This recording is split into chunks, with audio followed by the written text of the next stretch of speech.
Pete Hegseth faces scrutiny for his role in the strikes on alleged drug boats. He's also facing new criticism for the Signal Chat scandal. The Defense Department's Inspector General concluded in a report on Thursday that Hegseth did not comply with the Pentagon's policies when he used the private messaging app to discuss airstrikes by U.S. forces in Yemen earlier this year.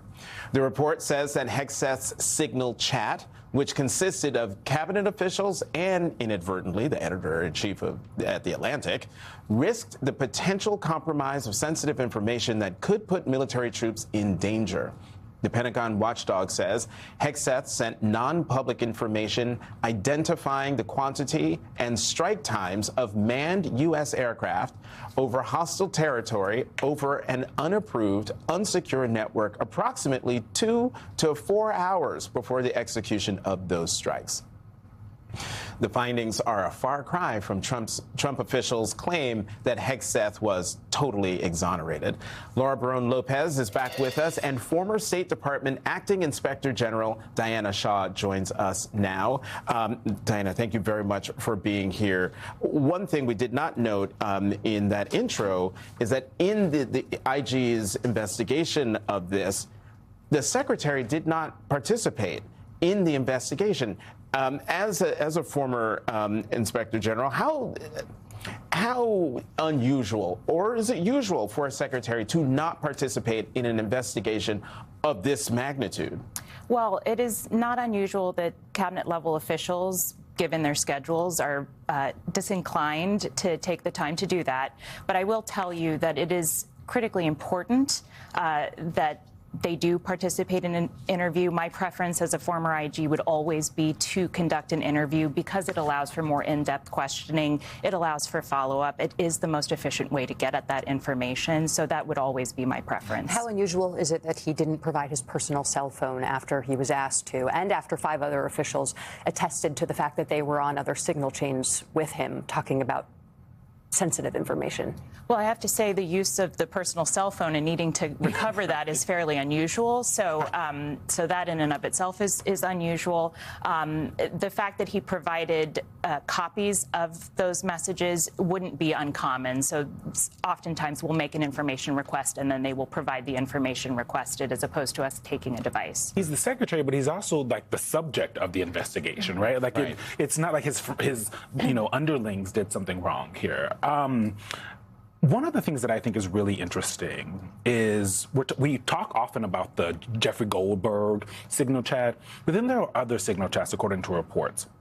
And this is from NBC, April 22nd, so this is a little bit older. Trump defends Pete Hegseth after new reporting on a second Signal Chat. Hegseth sent information about the Yemen strikes to a 13-person group chat that included his wife and his brother. They have indicted this administration, John Bolton, for sending classified, sensitive information to his family members.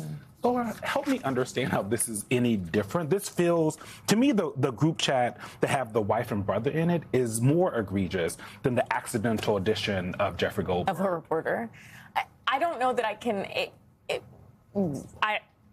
reconcile and explain away the cognitive dissonance there. I mean, essentially, that's one of the big frustrations that so many lawmakers who read this report before it even got publicly released had, which is that Hegseth, was using multiple personal channels on his personal device that are in unsecured areas. And the explanation kind of given was, he can he has authorization to declassify, and he does, but that so he can just declassify it in his mind, potentially retroactively. Which is untrue. Which is the question. Right. When you don't get to interview the subject, you can't necessarily maybe get to whether or not at what point did you declassify this? Because there's also a process to declassify. You can't just say it afterward that you did it. At least that's the issue. Yeah. Was it retroactive or not? I mean, but again, yes, he did hand over some screenshots, but the IG report says that the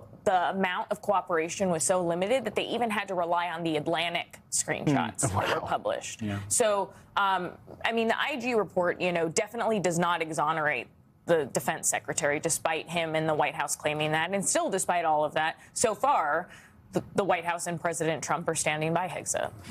Diana, just for our viewers who might be thinking, okay, Signal is an encrypted messaging app, just how problematic is this in the broader context of things? Can you walk our viewers through the baseline for what you would be comparing a situation like this to, like how the process should normally work if you are carrying out something this sensitive and some military strike that involves cabinet members and achieving government consensus?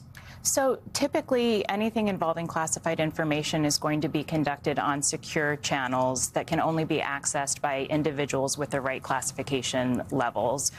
So it's going to be very carefully managed and orchestrated. Now, you're absolutely right. The Secretary has original classifying authority. He does have the authority to declassify. There is a process. That information should be marked declassified, and the person who declassified it with the authorization should be listed, and it doesn't appear that that happened here. But typically, that would be a carefully managed process all the way through. And so this followed a different course, right? That's a nice way to put it. Right? But the Secretary has provided his statement of the account of what happened. And interestingly, the report did note that CENTCOM, the U.S. Central Command, still doesn't have any kind of request to declassify the information after the fact. So it's still unclear what status that information has. Diana, we have about a minute left, but I can't have you here as a former State Department official and not ask you about a New York Times story from Wednesday with the headline, U.S. diplomats report broken morale and abandoned careers. I'm going to read from the story. A new survey found that 98% of Foreign Service officers felt lower morale. Only 1% reported an increased ability to carry out U.S. foreign policy. Who is that 1%? Yeah. Please come on the show. The findings are contained in a report from the American Foreign Service Association that warns America's diplomatic capacity is being decimated from within as seasoned diplomats are laid off or choose to leave government.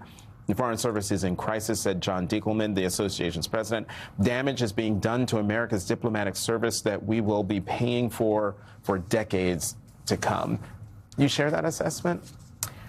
Well, I can say the foreign policy mission is difficult even under the best of circumstances. And I think with the reduced numbers and absorbing the increased mission of U.S. aid, I can only imagine the challenges that they're facing. So I think there's a difficult objective in front of them, and I have to imagine people are really feeling the pressure. But I will say, having spoken to folks that are still in the department, the commitment to mission is still there. They're just under a lot of pressure.